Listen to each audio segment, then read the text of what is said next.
Everyone remembers our legendary scene in Jurassic World, where the Mosasaurus jumps out of the lagoon, grabs the Indominus and pulls her in, and devouring her in that lagoon. And that's what we're all led to believe, right? Hell, even myself, I've done various videos on this, other creators have also, but I'll tell you something now. We're all completely wrong. The Mosasaurus didn't devour the Indominus Rex. And I know you're probably thinking, well, how and where's the evidence for this? Believe me, my friends, this video today is going to blow your minds. It's taken nearly 10 years to get to this point. So trust me, it's going to be a good one. And immediately, I'd like to address something here. After rewatching Jurassic World and Jurassic World Fallen Kingdom, I'd noticed a huge glaring inconsistency. One of the first scenes we see in Fallen Kingdom is that of the Indominus Rex's skeleton. And at first you think nothing's wrong here. You see the skeleton, you line it up with the ending of Jurassic World, she was pulled into the lagoon, it's her bones, she's dead. Move on. But as a theorist, I started to look into this more deeper. Hang on, the majority of her body and bones and everything else is intact, indicating the Mosasaurus didn't eat the Indominus Rex. Now, you could argue that the Mosasaurus just picked at the softer parts of the Indominus when it hit the floor. You know, the underbelly, the tail, stuff like that. But that doesn't make sense. The Mosasaurus couldn't possibly do that in the lagoon. It doesn't feed like that either. It usually eats its prey whole, just like we see it do to the shark. And if it did do that, the bones again wouldn't be lying intact. Just like a Tyrannosaurus, the sheer power of them jaws would rip the bones away. Something isn't adding up here, so then I started to dig even deeper. Let's look at the Indominus Rex's genome makeup. One of the things we all know the Indominus Rex had was the cuttlefish DNA. We see it in action. It's used to make itself basically go invisible. But like Dr. Wu says, you can't have the corresponding animal traits without their behaviors and potential side effects. What purpose could we have for a dinosaur that can camouflage? Cuttlefish genes were added to help her withstand an accelerated growth rate. Cuttlefish have chromatophores that allow the skin to change color. It hid from thermal technology. So sure, they put the cuttlefish DNA in there for the camouflaging abilities, but the cuttlefish is a fish, right? Could that have affected the Indominus Rex's ability in water? I mean, it was never tested in water. When it lived as an enclosure, it was just purely land. Could the Indominus Rex have been able to swim, perhaps? Well, we'll get onto that in a second, because things get even more interesting. You see, we also know that the Indominus Rex had tree frog DNA. Now, if you're a hardened Jurassic fan, you will know that in the first Jurassic Park, Alan Grant talks about the tree frog. Have a listen to this.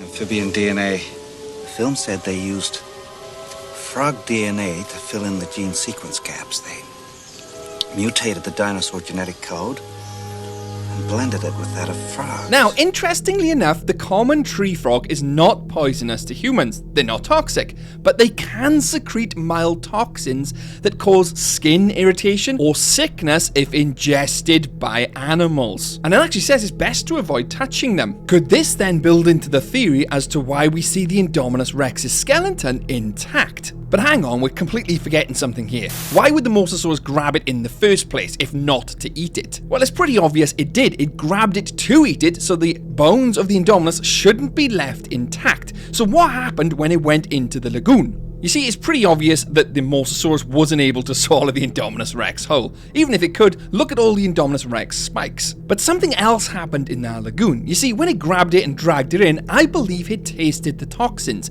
And at this point, it's probably decided it's not going to consume the Indominus. But now it's already committed, it's brought it into the lagoon, it's going to have to either A, let it go and the Indominus Rex is going to swim away to safety, B, continue attacking it because the Indominus Rex may attack it back. And let's look at this logically here. At the end of the Jurassic World film, we see Rexy and Blue have their touching little moment. If the Mosasaurus let the Indominus Rex go, the first thing the Indominus Rex is going to do is head to the surface, break that water, and you would likely have seen that happen in the background of the movie, right? When Rexy and Blue were having their touching moment, we don't see that. The Mosasaurus continued to hold the Indominus, likely dragging it to the base of the lagoon. Now, as we see the skeleton, we know it was very much intact, so the Mosasaurus did let it go at some point, indicating it probably drowned before it let it go. Or did it? You see, we don't see any other parts of the Indominus, just the main head, bits of the body. What about its arms? And they were pretty big, wouldn't they have big bones too? And this is where things take a really interesting turn here. You see, at first I thought the Mosasaurus obviously realized that the Indominus Rex was poisonous, so it wasn't able to ingest it, so simply drown it and let it go. Makes sense, right? That's why you would see the intact bones, the skeleton, yada yada yada. But Camp Cretaceous tells a different story here. Now, if you're unaware, Camp Cretaceous is canon to the Jurassic World films, and the campers actually come across Main Street and the Mosasaurus Lagoon the very next day. And Brooklyn says something along the lines of, I don't think we have to worry about the Indominus Rex anymore, looking down at the Mosasaurus Lagoon. Now, she would have had to seen something recognizable as the Indominus Rex to say something as such, meaning she either saw something floating, a part of the Indominus, on the top of the water, or was able to see the carcass clear enough at the bottom of that lagoon. Now, if body parts were floating at the top of the lagoon, or there was a bloody mess in the lagoon's water, that would mean that the Mosasaurus would have had to have ripped Indominus Rex apart. But looking at the carcass, we see the head near enough intact, the body near enough intact, but what about the arms, the legs, the tail? We don't really see anything to do with them. You see, I believe the Mosasaurus attacks very much like a crocodile, grabbing it, bringing it underwater, drowning it, and then potentially eating it like that. But we know now that the Indominus Rex was potentially poisonous, leading to it not consuming the major parts of the Indominus. But here's the thing, what if the Indominus Rex didn't drown? I mean, we know it was part cuttlefish. Perhaps it could hold its breath for longer. The Mosasaurus let go at the bottom of the lagoon because of the poison, but the Indominus Rex likely would have tried to swim for the surface and may even try to fight back. The Mosasaurus then would have to attack and disable the Indominus, and in doing so, attacked its legs, attacked its arms, ripped them off potentially like a croc, leaving the Indominus Rex completely incapable of movement in the water and literally sinking to the bottom. Legless, armless, and as we know, the Mosasaurus wouldn't consume their flesh, so they would potentially float to the surface, and that is what the campers would have seen at the top of the water. The distinctive arms and legs of the Indominus Rex, potentially seeing the carcass at the bottom of the lagoon as well. And because it wasn't eaten by the Mosasaurus because of the poison, it was very much identifiable, just like we see the bones in Fallen Kingdom. But hang on, there is another theory entirely here, and something I believe the movie was pointing to as well.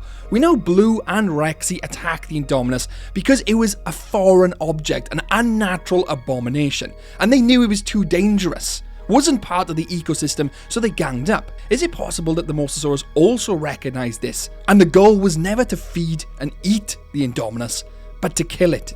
I believe that to be the attack for the Mosasaurus, coupled with the fact of the poison, the evidence from Camp Cretaceous, and the way the skeleton lies, all play a massive part in this theory, and you bring them all together, it completes what we see. But initially, you don't get that at first glance, but looking into it like we have today, makes a complete picture with things behind the scenes we never even knew existed. Either that, or I'm just filling in the blanks for all the scriptwriter and director's mistakes in Fallen Kingdom, which was quite a lot to be honest. You know, such as the lagoon not being anywhere near the sea in the first movie, the Mosasaurus still being alive after 2 years, with no food. The list goes on, but we won't get into that today. I'd love to know your thoughts on this theory in the comments below. Hit the video and hit hype so we can get this out to fellow Jurassic fans. And if you love Jurassic Park and Jurassic World, hit subscribe so you don't miss any more upcoming videos on Jurassic Park, on dinosaurs. And believe me, there's plenty coming up. Hit subscribe right now. Massive thanks to the InGen security team who are on screen now, DVM Wannabe 1018, Hammer Time, and our Jurassic CEOs Joseph Frost Ghost and Zarkadian.